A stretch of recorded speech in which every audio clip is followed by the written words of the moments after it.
We'll now continue with representative species of roundworms, or nematodes, that infect humans. In the family Ascaridae, we have among the very largest of the roundworms. Ascaris lumbricoides is the species that infects humans, and a very, very similar species, Ascaris sum, infects pigs. Although they're similar morphologically, there's a very strong host specificity, and they're clearly different species. So in other words, Ascaris lumbricoides is passed from human to human to human. Ascaris sum is passed from pig to pig to pig. The ascarids are very large, robust worms. The female is larger than the male, and the male typically has that hooked or curved posterior end that it used to grasp the female during mating. The egg stage of the ascarids is very characteristic. It is a thick-shelled egg. It usually has a rough surface called a mammillated surface, and here you can see the developing embryo inside. These eggs are extraordinarily resistant to heat, desiccation, chemicals, and these eggs have been recovered from the tombs of mummies and are still infective. Here you can see an unfertilized eggs. Females release thousands of eggs every day, and many of these eggs have not yet been fertilized. So it is important from a diagnostic point of view to realize that this still is an Ascaris egg, although it is not infective. Here you can see an intact adult worm, and these are the females can be around 6-7 inches. This is the anterior portion of the worm, and you can see that the mouth is surrounded by 3 labia, or lip-like structures.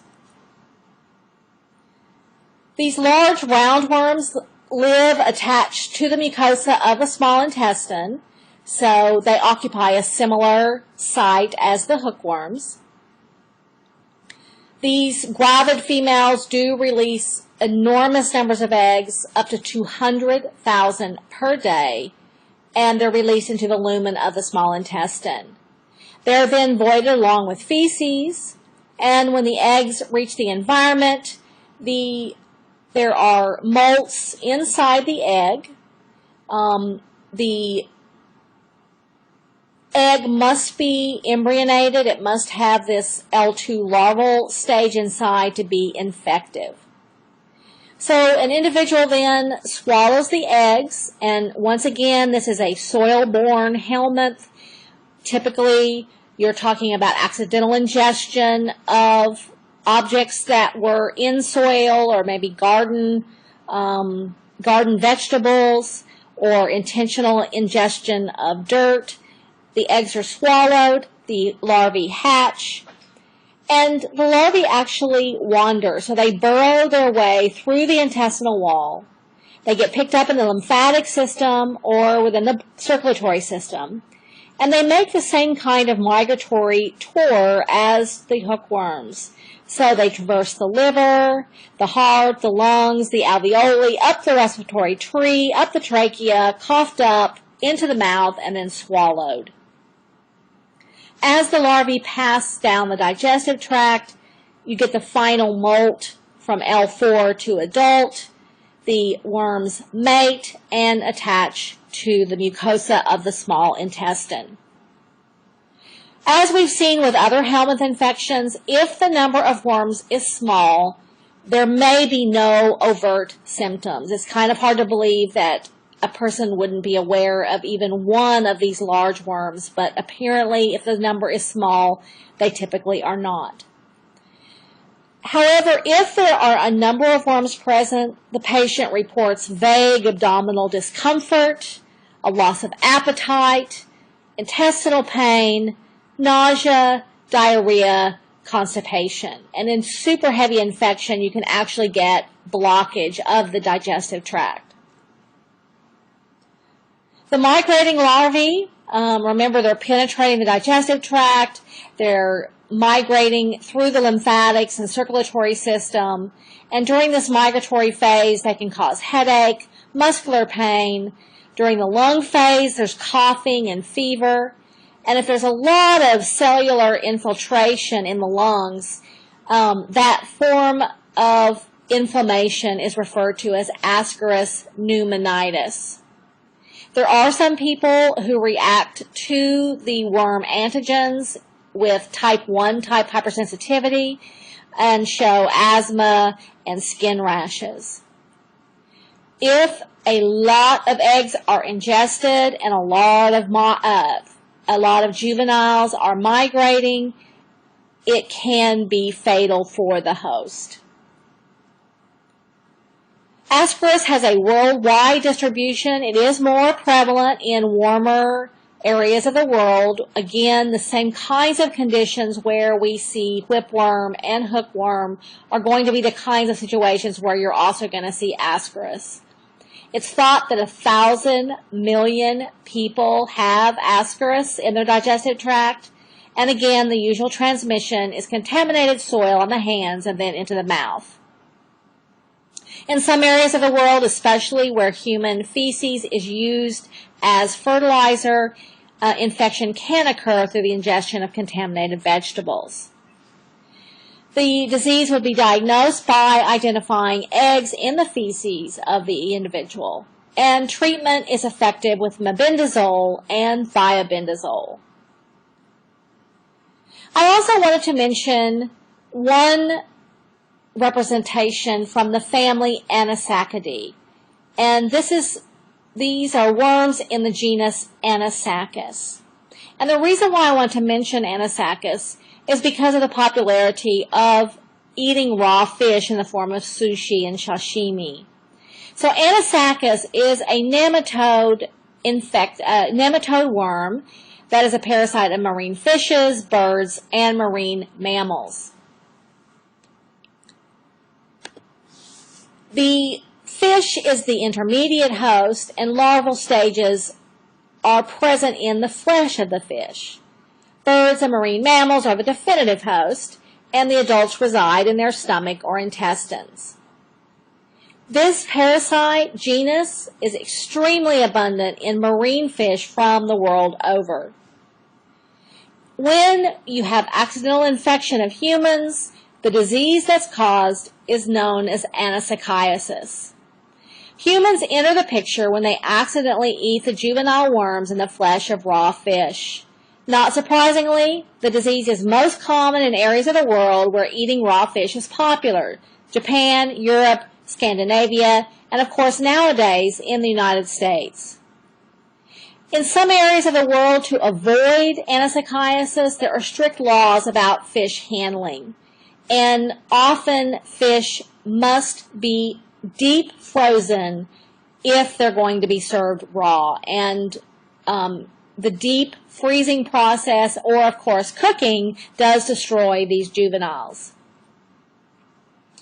What happens is a patient will eat a dish of sushi, sashimi, that contains raw fish. The larvae are in the food.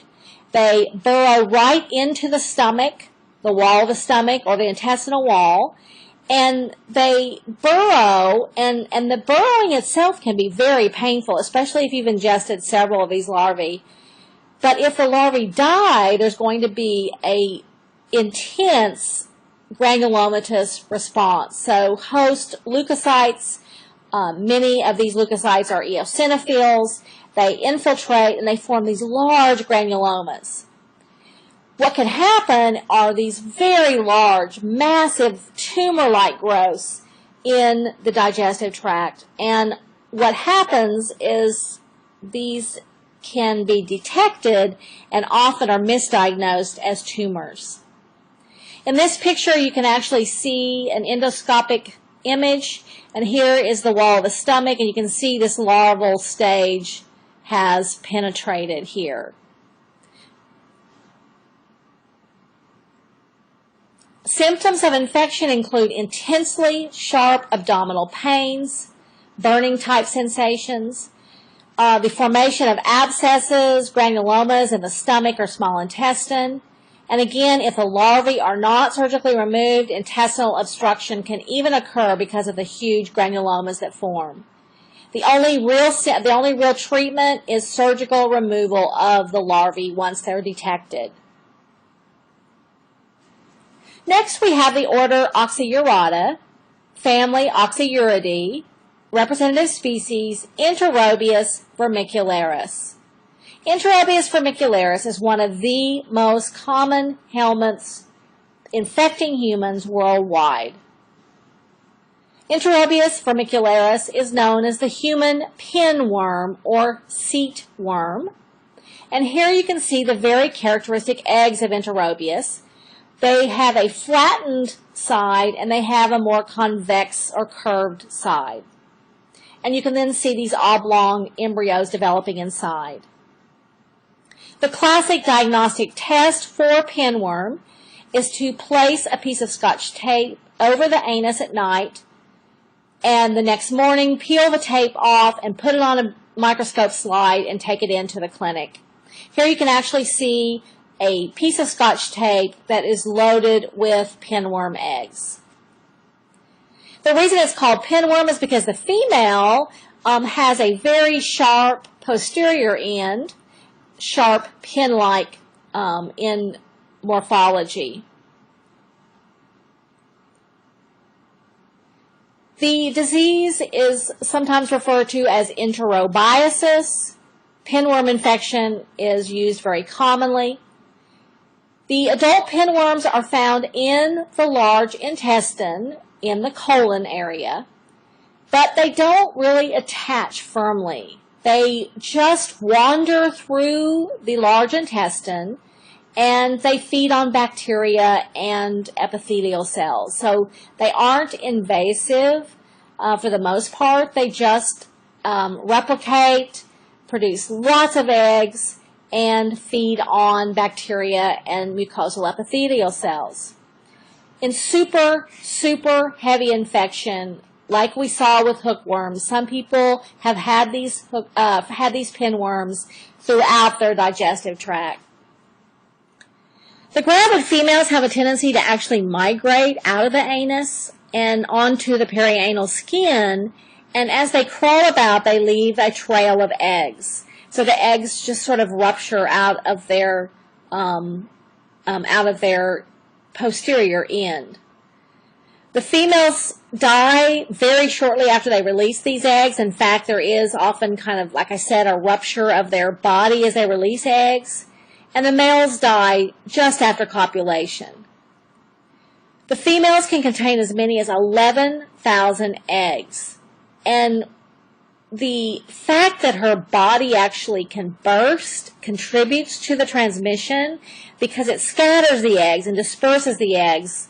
And these eggs can end up on other parts of the host's body, in pajamas, on bedclothes, and so forth. There are generally not serious complications, although pinworms, wandering worms, can enter the genital opening of girls and women and cause intense itching, inflammation, and irritation. There are some sort of bizarre reports of pinworms that end up in ectopic sites that can create some sort of bizarre and serious pathology. The life cycle is direct. Humans can inhale eggs in contaminated air.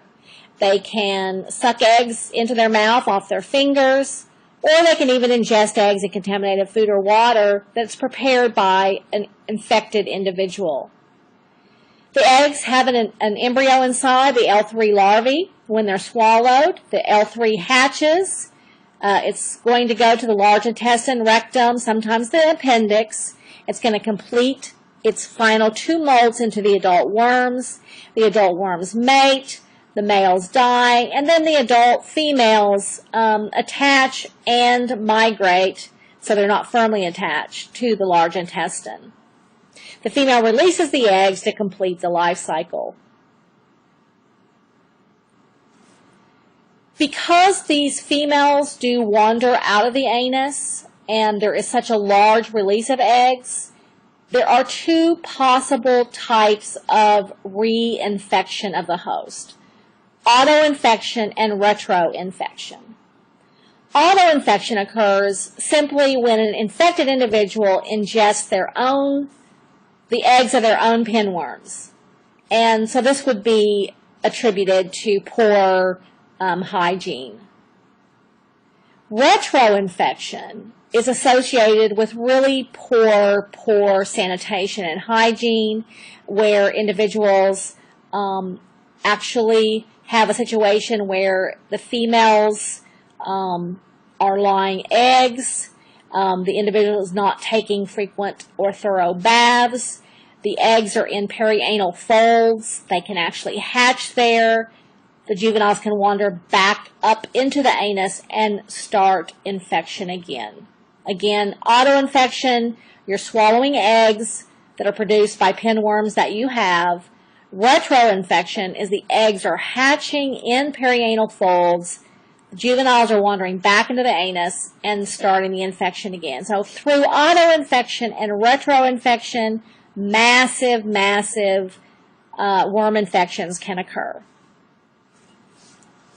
Despite popular rumors, dogs and cats do not carry or transmit pinworms. It is a human fecal-oral transmission cycle.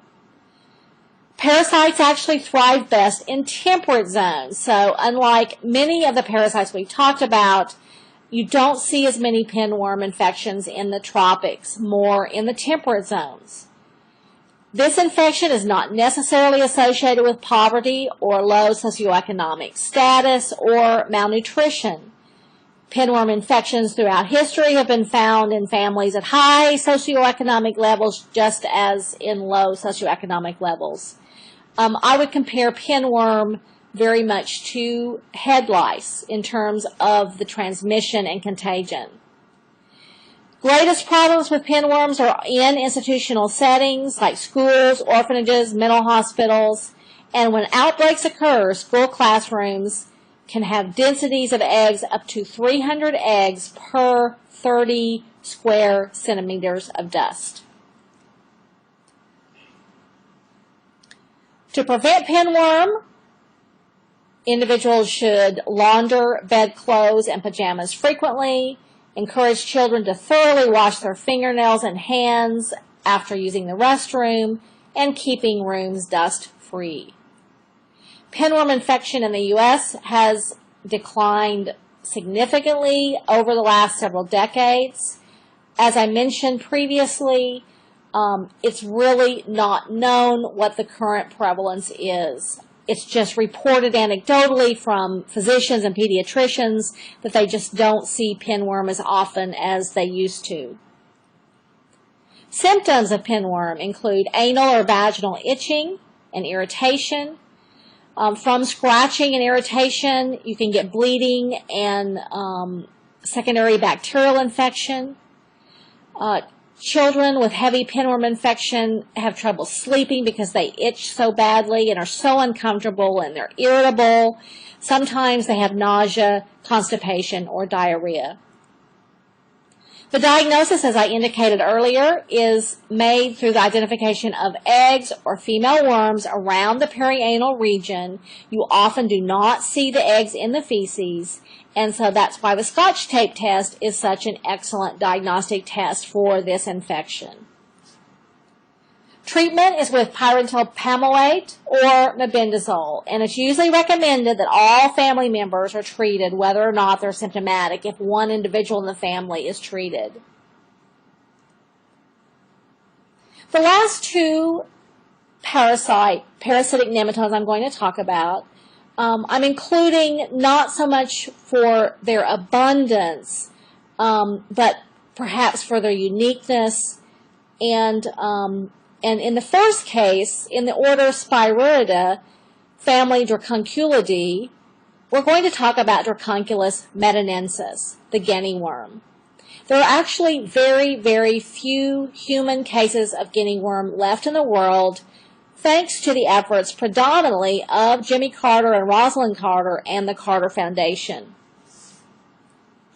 The guinea worm, adult female lives under the skin. These adults can be very long. They're typically in the subcutaneous areas of the feet and legs, but they can be anywhere.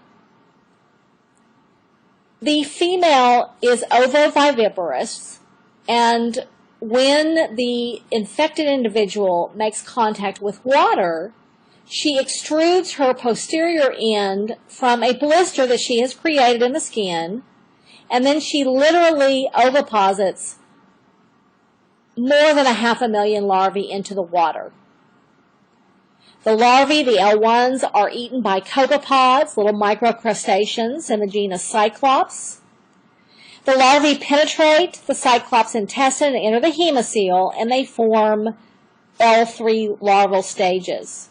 So you have copepods in water that are infected with these larval stages. Now, a person who's not infected comes into the water, scoops up water to take back for drinking water, and then they drink the infected copepods. When they drink the infected copepods, the L3 larvae penetrate the duodenum of the small intestine, they cross the mesenteries, they pierce abdominal muscles, and through this migration pathway, they eventually enter subcutaneous connective tissues.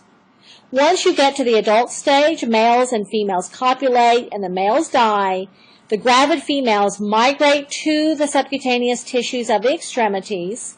This entire process, from drinking the copepod to having a gravid adult female, takes about 8 to 10 months. A blister forms in the skin in reaction to the metabolic products of that female worm. It's an immunological response that causes the blister, and that blister gives access to the female to the outside of the body. This is the CDC life cycle, just illustrating these high points. Again, humans become infected when they drink water containing infected copepods. The long females are lying in the subcutaneous tissues, usually of the legs, and when the individual walks into water, the larvae are released, and the female is extruding through this blister to release the larvae. They are then ingested by copepods to complete the life cycle. So from the epidemiological point of view, the life cycle is a relatively simple one to interrupt, and that's exactly why Jimmy Carter chose to try to eradicate guinea worm, because he thought it was a horrible disease that caused misery and suffering.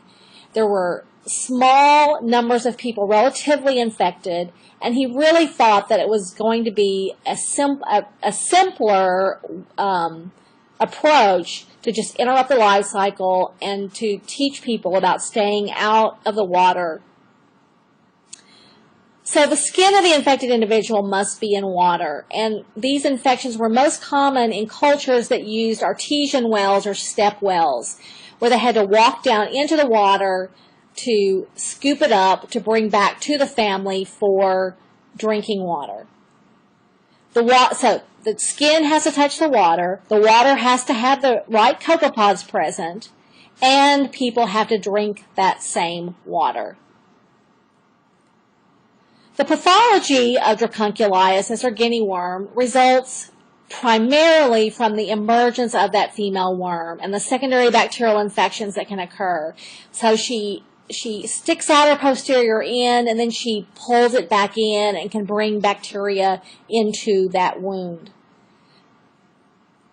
There are also problems associated with worms that are too deep and they can't emerge, and they end up dying under the skin and causing pretty major issues. The symptoms include a type 1 hypersensitivity response to the metabolic waste products and other antigens that she's releasing. And these symptoms can include rash, nausea, diarrhea, dizziness, and localized edema. This varies from individual to individual in terms of whether they do respond with a type 1 hypersensitivity response. The The blister actually starts out as a reddish pimple or papule on the skin, and then it becomes a blister that the female extrudes from. The hole remains, and again, every time the female emerges from the hole and retreats back in, she brings bacteria with her. There are cases where Clostridium tetani bacteria have been introduced into these wounds, and if this happens and those bacteria get into an anoxic site in the tissues, the patient can actually die of tetanus. Other possible complications, female worms that die and cause and trigger a host reaction and calcification. And sometimes these happen along joints and cause arthritis-type symptoms. Sometimes the individual is responding with a huge inflammatory response, and very large abscesses are going to form, especially if there are pathogenic bacteria present. And the other complication is that the worms, the juveniles, can get lost during migration and end up going to the brain and causing severe neurological defects. Diagnosis is based on seeing being in an endemic area and seeing the red papule and then later the blister. Patients also report feeling the worms moving under their skin. And one of the things that's done in the lab or in the clinic is if the infected area, like the foot, is placed into cold water, the female worm will release the larvae and they can be examined under the microscope for confirmation. The treatment that has been used since antiquity, references even in the Bible to the fiery serpent are thought to be references to dracunculiasis. Interestingly, the symbol of the American Medical Association, the serpent and staff, is also thought to represent dracunculiasis and the age-old method for removing the worm.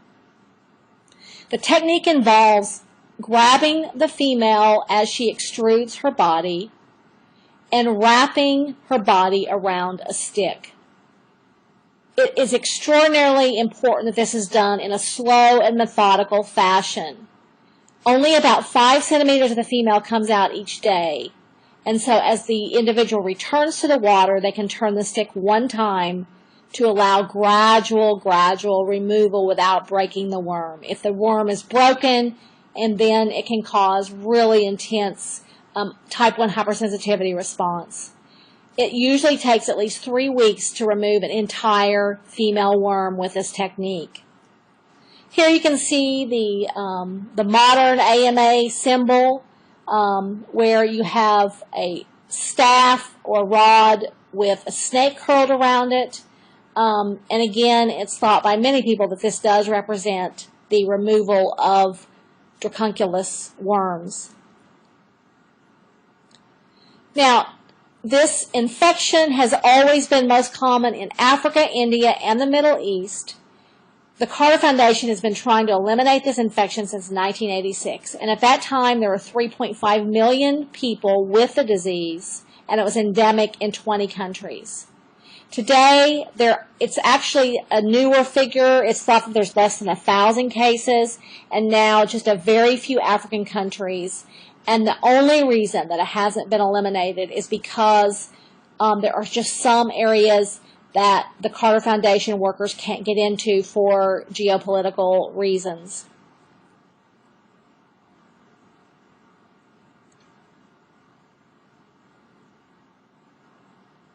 Here you can see the blister forming on an individual that has dracunculiasis, and if you look closely, you can see the female emerging from that blister.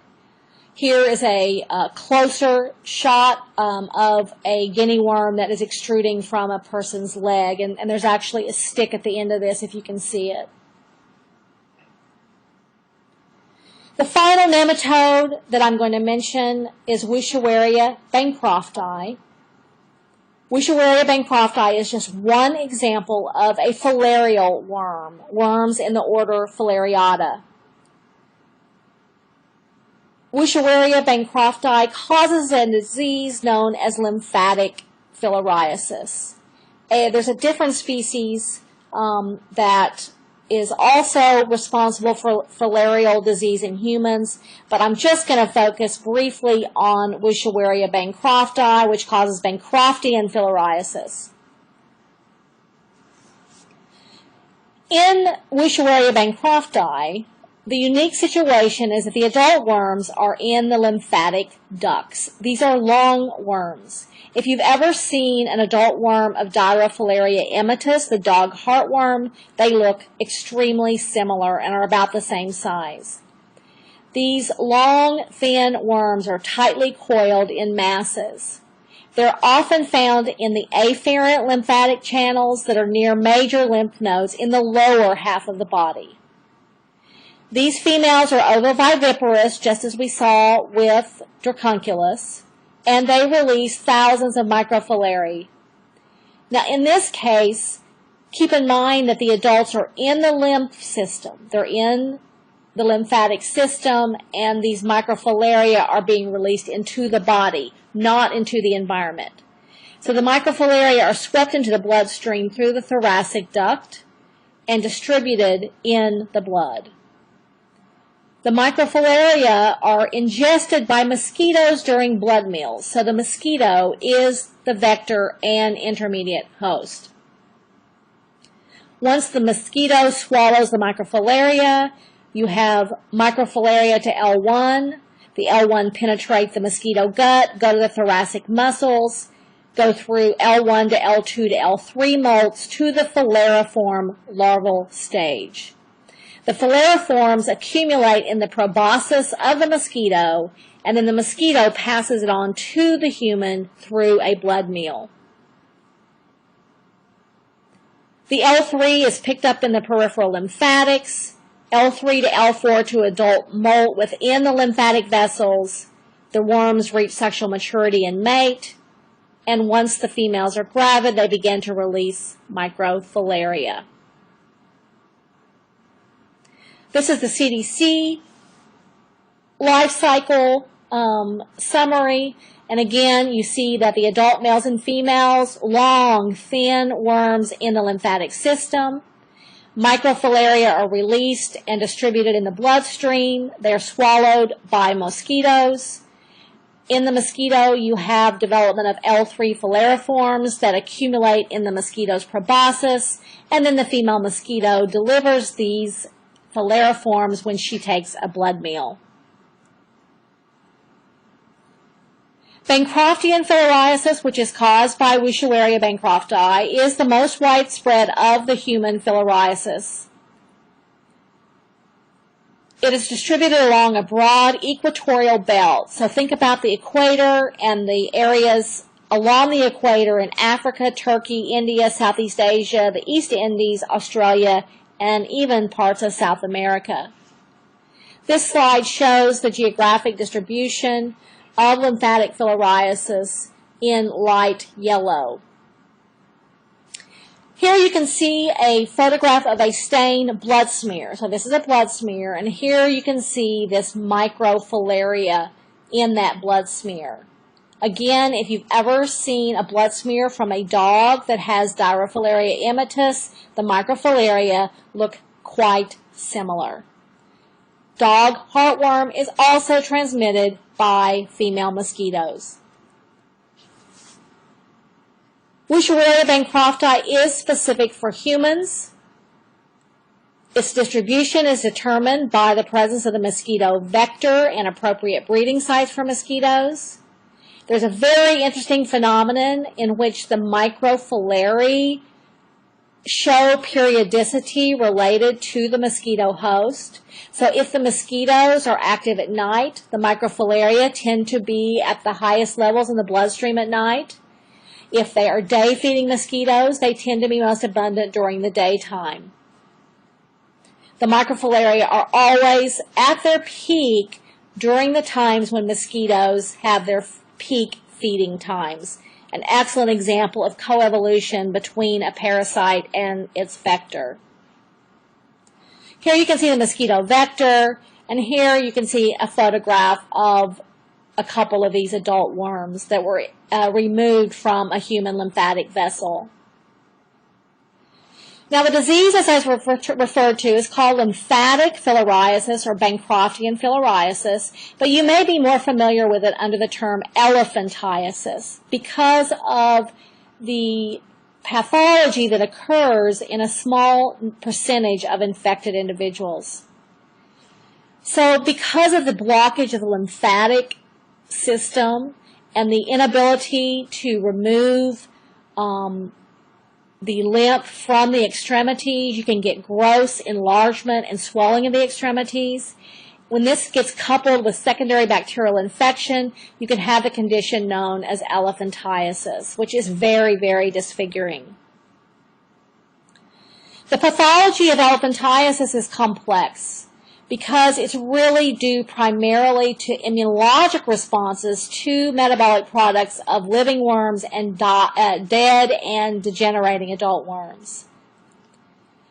The pathology could be described as in 3 phases: an incubation period, an acute phase, sometimes referred to as the inflammatory phase, and the obstructive phase, referring to the final phase where the lymphatics are obstructed and lymphatic flow is interrupted.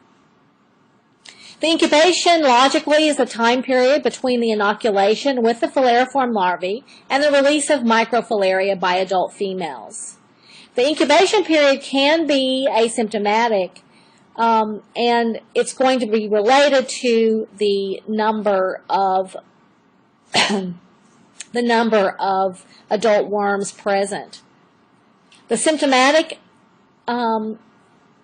signs are a low-grade fever, malaise, which is that general feeling of being unwell, and transient lymphatic inflammation.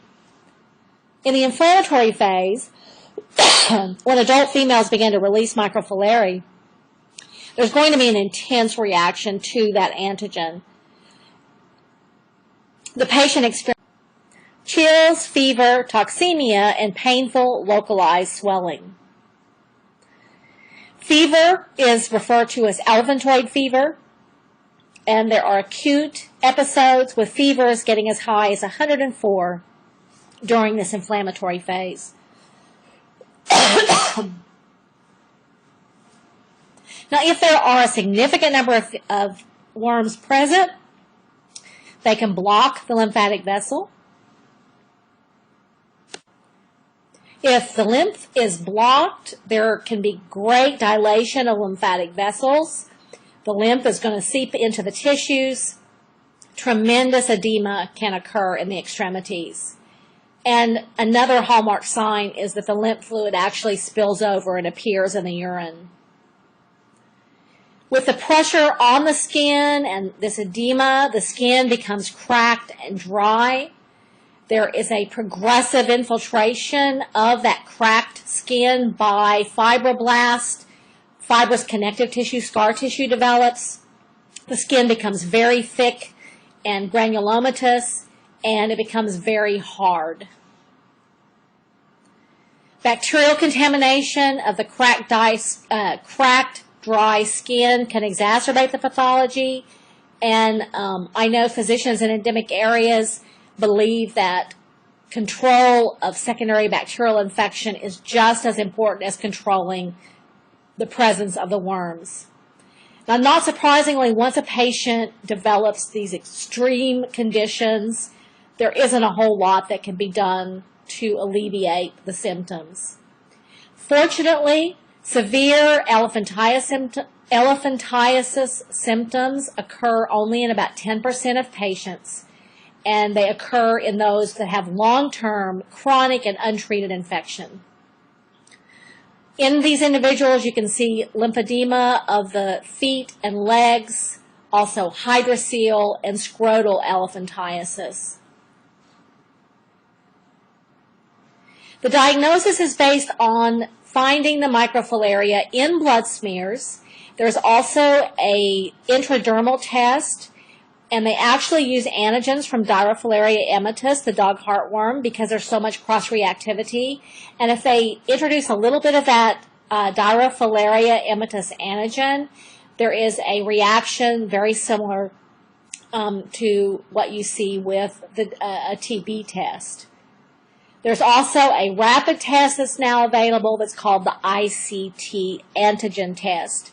And this is kind of similar to the rapid test that's used in veterinary clinics to detect the presence of Diarrhea immitis antigen.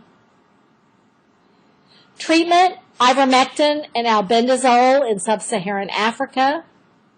Diethylcarbamazine and albendazole are used in other endemic areas. Clinicians will use pressure bandaging to try to deal with edema. And again, very important, antibiotics to control secondary bacterial infection. And patients are counseled and educated about thorough washing of their skin. The only thing that can be done to remedy the elephantoid condition is some surgical removal, but that's rarely done. That concludes our coverage of the parasitic nematodes.